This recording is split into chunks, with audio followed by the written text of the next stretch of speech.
नमस्कार मित्रांनो, मी ईश्वर साळुंखे आपल्या सर्वांचं ईश्वर पॉझिटिव्ह सोल या यूट्यूब चॅनलमध्ये हार्दिक स्वागत करतो। तर आता वाजले सकाळचे 4:45 आणि आत्ता मी निघालो आहे अंधारबन ट्रेकिंगसाठी। तर गडवेडे नावाचा ग्रुप आहे, त्या ग्रुपसोबत मी आज जातोय आणि आजच्या व्हिडिओमध्ये आपण संपूर्ण माहिती जाणून घेऊया की अंधारबन जंगलला कसं जायचं किंवा आपण कोणकोणत्या गोष्टी त्या ठिकाणी एक्सप्लोर करू शकतो। आजचा व्हिडिओ खूप खास असणार आहे, कारण की आजच्या व्हिडिओमध्ये आपण एक्सप्लोर करणार आहे त्या घनदाट जंगलाची वाट, तो निसर्गरम्य धबधबा, अशा भरपूर गोष्टी आपण आजच्या व्हिडिओमध्ये एक्सप्लोर करणार आहोत। म्हणून आजचा व्हिडिओ शेवटपर्यंत नक्की बघा आणि जर आवडला असेल तर लाईक करा, शेअर करा आणि कमेंट करा आणि हो, आपल्या चॅनलला नक्की सबस्क्राइब करा। चला तर मग व्हिडिओला सुरुवात करूया। पिकअप पॉइंट तसे 4-5 ठिकाणून होते। आमचा पिकअप पॉइंट होता छत्रपती शिवाजी महाराज चौक, हिंजवडी। सकाळी सकाळी आमचं महाराजांचं दर्शन झालं आणि दिवसाची चांगली सुरुवात झाली। मित्रांनो, असं सांगितलं जातं की डेस्टिनेशनची मजा आपण नंतर घेऊ, पण आधी तुम्ही त्या डेस्टिनेशन पर्यंत पोहोचण्यासाठी जो काही प्रवास करताय त्या प्रवासाची जर मजा घेतली तर डेस्टिनेशनची अजून जास्त मजा येते। आणि अंधारबनला जाताना मी आणि माझ्या मित्राने सुद्धा हेच केलं, कारण की आजूबाजू संपूर्ण दऱ्या होत्या, डोंगर होतं, हिरवगार झाडांनी नटलेला हा सौंदर्य आपल्याला पाहायला मिळत होता, म्हणून आम्ही प्रवासाची जास्त मजा घेतली। अंधारबन हा घनदाट जंगलचा ट्रेक हा पिंपरी चिंचवड पासून साधारणतः 60 ते 70 किलोमीटर एवढा आहे। तुम्ही जर पिंपरी चिंचवडला राहत असाल तर त्यातून तुम्हाला हिंजवडी, मानगाव फेस, पिरंगुड, मुळशी करत तुम्हाला थेट अंधारबन जंगलला जाता येईल।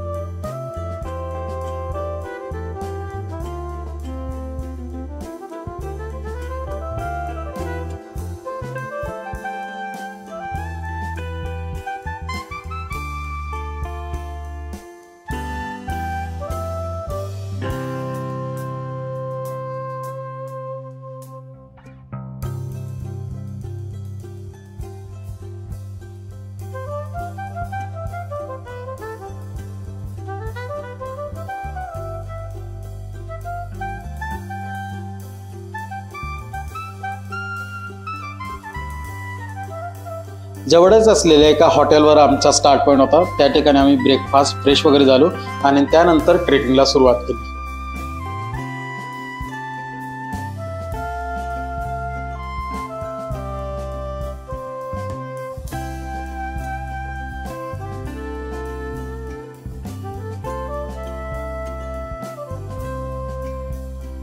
अंधारबन ट्रेकिंगला आलेल्या सर्व रथी महारथींची थोडक्यात इंट्रोडक्शन झाले आणि त्यानंतर आम्ही प्रस्थान केले।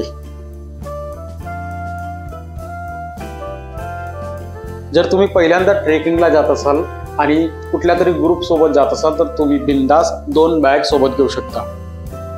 एक आपली रेग्युलर बॅग, जी की आपण रेग्युलर मोठी बॅग असते ती आपण घेऊ शकतो, किंवा दुसरी बॅग मी जी घेतली त्या प्रकारचे स्मॉल बॅग तुम्ही सोबत कॅरी करू शकता।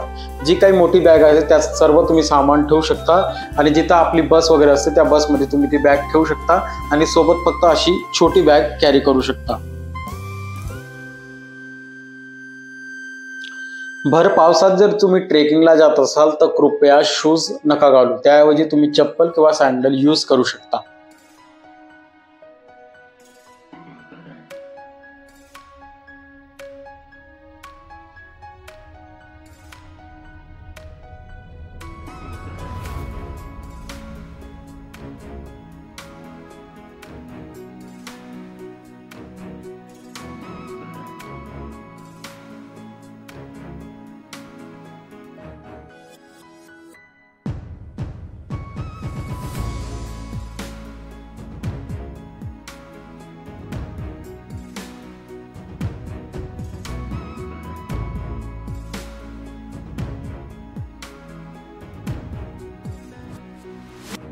गरजेच्या सर्व वस्तू तुम्ही सोबत घ्यायला जावं, जसं की कॅप असो किंवा मग वॉटर बॉटल असो किंवा काही सुकामेवा खाण्यासाठी, कारण की रस्त्याने जाताना तुम्हाला त्याची गरज भासते।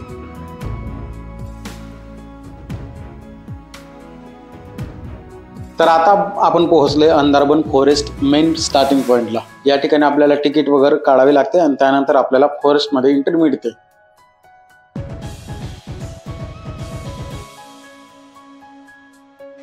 प्रत्येकजण म्हणतो की शनिवार रविवार प्रचंड गर्दी असते, पण गर्दीला पर्याय नाही. कारण की जर तुम्हाला फिरायचं असेल तर ऑब्व्हियसली गर्दी तर राहणार आहे. त्या गर्दीचा विचार करता तर तुम्हाला फिरायला सुद्धा जाता येणार. म्हणून शनिवार रविवारी कधी असा किंवा तुमचा जर पर्याय होत असेल तर तुम्ही ऑदर डेजला जसं मंडे टू फ्रायडे जाऊ शकता. अंधारबन फॉरेस्ट ट्रेकिंगसाठी या ठिकाणी तिकीट चार्जेसचे फलक लावण्यात आले आहे.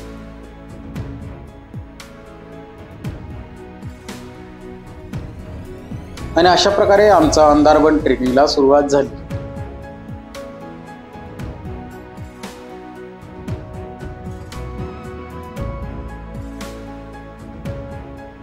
ज्या जंगलात भर दिवसा सुद्धा अंधार असतो तो म्हणजे अंधारबन. संपूर्ण ट्रेकिंग मध्ये पाऊस थांबायचं नाव नाही घेत होता. आणि जर तुम्ही भर पावसात जात असाल तर ऑब्व्हियसली रेनकोट तुमच्याकडे असायला हवा.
या जंगल ट्रेकमधून तुम्हाला बऱ्याचदा धावत्या पाण्यातून सुद्धा जावं लागते. आणि हा एक प्रकारचा खेळ असतो जणू.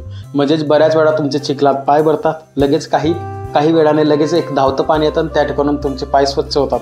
आणि हा खेळ संपूर्ण ट्रेकमध्ये तुम्हाला पाहायला मिळेल.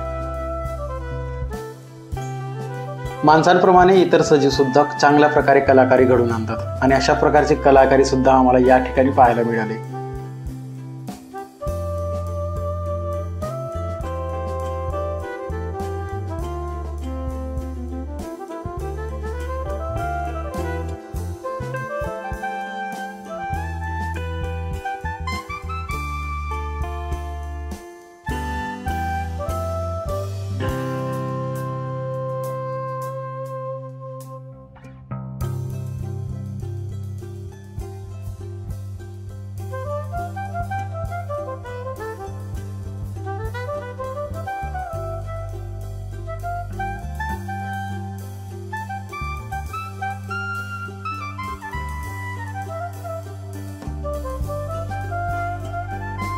प्रत्येकालाच हा जंगल ट्रेक आवडेल असं नाही, परंतु जो निसर्गप्रेमी असेल त्याला नक्कीच हा जंगल ट्रेक आवडेल. कारण की जेव्हा तुम्ही या जंगलातून जाता किंवा जेव्हा ट्रेक करतात तेव्हा तो फील येतो, एक छान प्रकारे अनुभव येतो. आणि तो अनुभव येण्यासाठी तुम्हाला अस्सल निसर्गप्रेमी व्हायला हवा.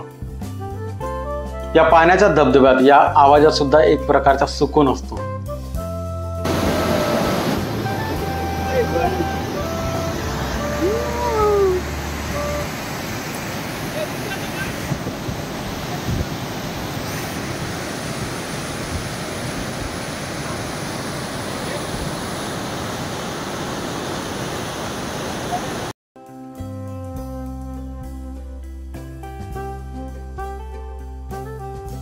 आणि आता आम्ही पोहोचलो होतो कुंडलिका व्हॅली या ठिकाणी. या व्हॅलीला पाहून ते असं वाटतं की बघतच राहावं, एवढं ते निखाडणारं सौंदर्य होतं. या व्हॅलीचे अगदी सुंदर दृश्य होतं. म्हणजे धुके यायचे, काही वेळ धुके थांबायचे आणि लगेच आपल्याला क्लिअर विजन दिसायचं. आणि ह्याच प्रकारे काहीसं आपल्या आयुष्यात सुद्धा असतं. म्हणजे आपल्या आयुष्यात सुद्धा बऱ्याच प्रकारचे धुके येतात, जसे की काही अडथळे किंवा प्रॉब्लेम येतात. आणि काही वेळाने ते निघून सुद्धा जातात आणि आपल्याला पुढची लाईफ किंवा पुढचं आयुष्याचं क्लिअर विजन दिसू लागतं.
या थंडगार धबधब्यात जाण्याआधी मी 33 कोटी देवांना नमन केलं आणि मग त्यानंतर या थंडगार पाण्याचा आनंद घेतला।